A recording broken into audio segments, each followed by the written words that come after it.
wife was attacked physically outside our home 2 Christmases ago by some lunatic screaming that I was a Russian piece of crap. Yeah, I find that offensive. When my granddaughter was about to give birth to my great-grandson in Akron, Ohio, I don't know who the cretin is who called her hotel room and said, "If you're Roger Stone's daughter, I hope your child is stillborn." I don't know who would say that to a pregnant woman in her 20s.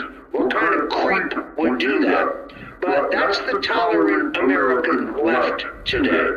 That's where we're coming from. I guess the real thing here, Owen, is that at least you and I, having some public presence, having a following because of our activities, our reporting on what's going on in the country, we're at least able to raise the resources necessary to put up a legal defense, to put up a legal fight. What about those people currently languishing in jail in D.C., in filthy, rat-infested conditions, where their civil rights are being systematically violated, essentially in a gulag? What about them? The details that I get about the treatment of these prisoners is horrific. But they can't afford lawyers like you can afford, like I can afford.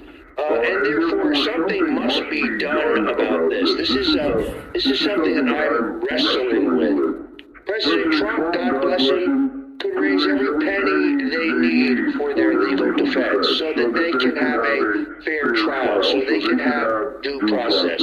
So far, he hasn't done that. I hope he changes his mind. His lawyers may be telling him to stay away from the detainees, but there's no reason to do that. They were exercising their First Amendment rights, the right to free assembly, the right to redress the government, until they made the strategic mistake of trespassing.